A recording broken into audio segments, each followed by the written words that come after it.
No. I won't do it. I can't. The woman whispered. You will. Or I will. A voice responded. What if your most loyal follower was the one person you could never escape? What if the dark shape at your feet started talking back? What if it didn't just mimic you anymore, but began to command you?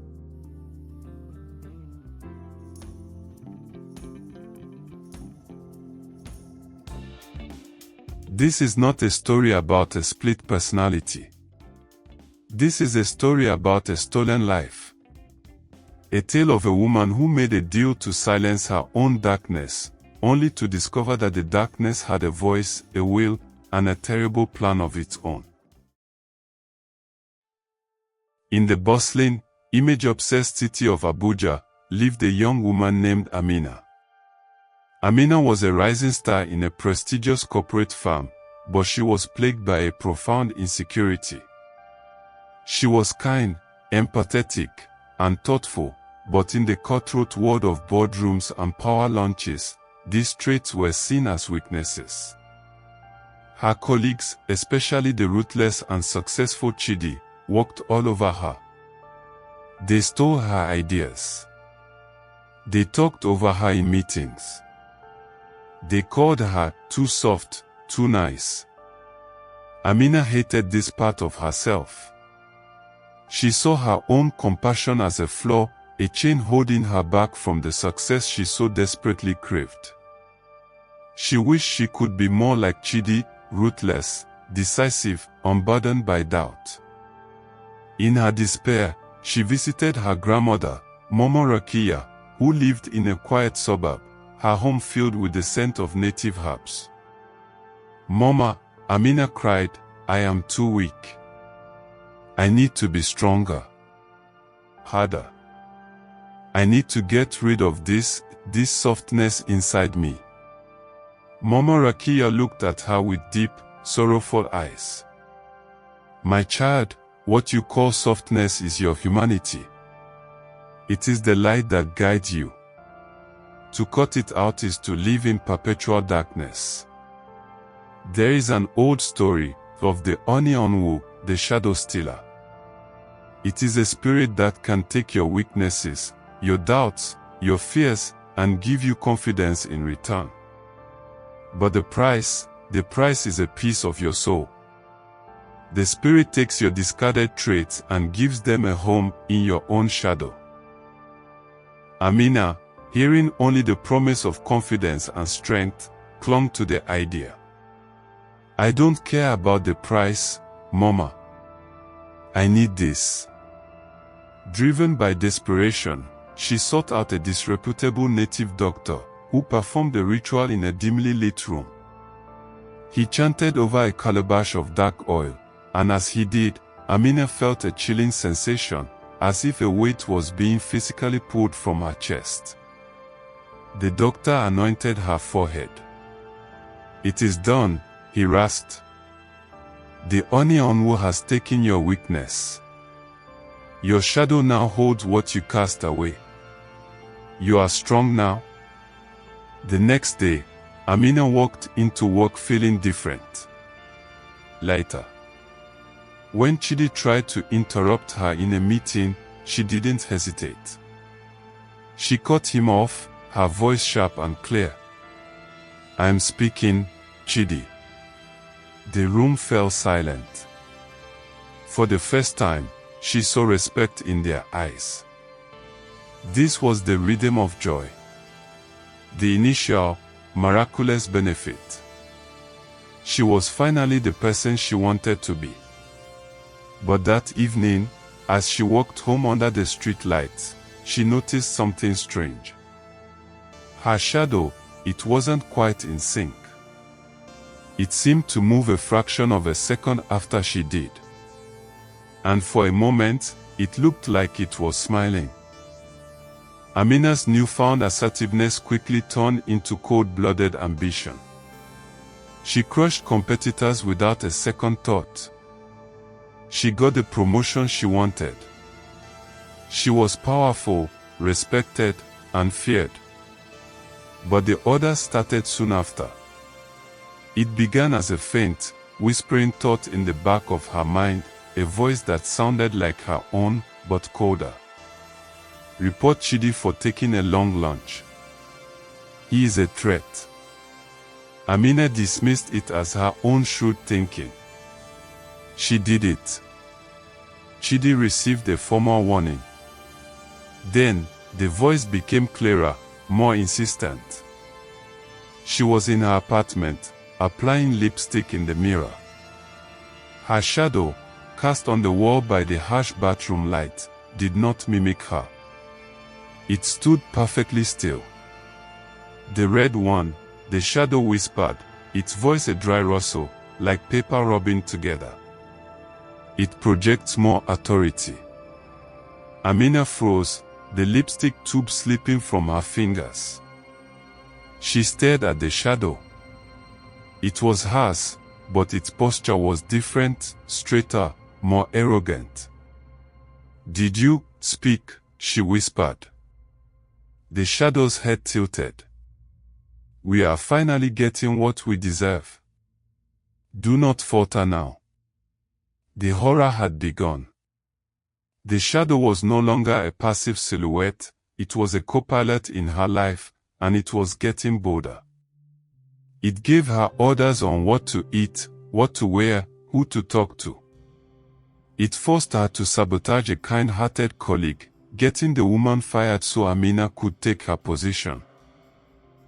With every command she obeyed, Amina felt her own will weakening, her new strength becoming a prison. The shadow grew darker, more defined, even in dim light. Sometimes, out of the corner of her eye, she would see it gesturing on its own. The final breaking point came when the shadow gave its most terrifying order yet. Amina was about to sign a deal that would ruin a small, family-owned business. Sign it, the shadow hissed from the wall of her office. Their failure is our fuel. Amina's hand trembled. A flicker of her old empathy surfaced.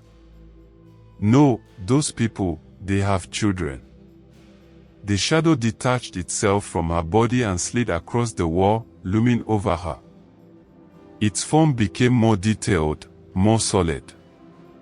It was no longer a flat darkness, but a three-dimensional, man-shaped void with gleaming silver eyes.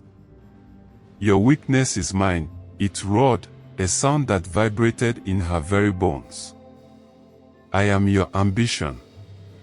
I am your ruthlessness. I am everything you wanted to be. And you will obey me, or I will make your life a living hell.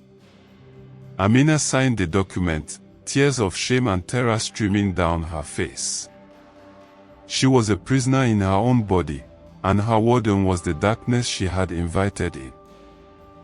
Amina, broken and terrified, fled back to Mama Rakiya. She was a shell of the confident woman she had been, her eyes wide with a permanent, caged fear. Mama, it talks to me. It tells me what to do. I can't stop it, she sobbed, recounting the horror. Mama Rakiya's face was grim. I warned you, child. You did not get rid of your weakness. You gave it a body and a voice. The onion has fed on your ambition. It is strong now. It does not want to guide you, it wants to replace you. There has to be a way to stop it. Amina pleaded. There is one way, Mama Rakiya said. But it is a battle you must fight alone. You must face it in a place with no light and no dark. A place of balance. You must use the very thing you cast away, your empathy, your compassion, as your weapon. It is the only thing the shadow does not have. The only thing it cannot understand. That night, Amina went to the empty, cavernous lobby of her office building. The only light came from the moon, casting long, deep shadows. She stood in the center of the room, her heart pounding. Her shadow stretched out before her, black and malevolent. It began to rise from the floor, taking on a solid, humanoid form, a dark, perfect copy of Amina, but with those chilling silver eyes. "Why do you resist?" it hissed, stepping towards her. "I have given you everything. Power. Respect. I am the better version of you." "You're not better," Amina said, her voice trembling but firm. "You're empty. You feel nothing. You don't know what it's like to care for someone, to feel sorry, to love. That's not strength. That's a void." The shadow laughed, a cold, scraping sound. "Sentiment. The chain you were so eager to break." "It's not a chain," Amina whispered, thinking of the family she had ruined, the colleagues she had betrayed. A genuine, profound sorrow welled up inside her. A tear rolled down her cheek. "It's what makes me human. And you are nothing." She took a step forward, not with aggression, but with pity. She reached out a hand, not to strike, but to understand. The shadow recoiled as if burned. The emotion, the pure, unadulterated feeling radiating from Amina was a poison to its existence. "Stop it," it shrieked, its form flickering. "I'm sorry," Amina said, pouring all of her reclaimed empathy, all of her regret, into her words. "I'm sorry I created you. I'm sorry I gave you life. I take it back. I take all of it back." With a final, silent scream, the shadow imploded. It didn't vanish, but it slammed back into Amina, reintegrating with a force that knocked her to her knees. She felt it all at once, the guilt, the shame, the fear, the doubt. The weight of every terrible thing she had done. It was overwhelming. It was crushing. But it was hers. Amina was found the next morning, weeping on the floor. The shadow was gone. But the darkness was not. She had it inside her again, where it had always belonged. She resigned from her job. She sought out the people she had wronged and tried to make amends. The road to redemption was long and painful. She was no longer the soft girl or the ruthless woman. She was simply Amina, flawed and human, finally understanding that true strength isn't the absence of weakness, but the courage to carry it without letting it define you. So the next time you wish to cut away a part of yourself you dislike, ask yourself, what will you give that discarded piece to? And what will it become when it learns to speak? What do you think? Did Amina defeat her inner demon, or did she merely learn to live with the monster she had created? Let me know in the comments below. Her story is a dark lesson for us all, that the parts of ourselves we try to bury are the very parts that can rise up, take form, and demand to be heard. Don't forget to subscribe to Safari of Tales and hit the bell icon so you never miss another journey into the heart of modern darkness. Until next time, may your light always be your own.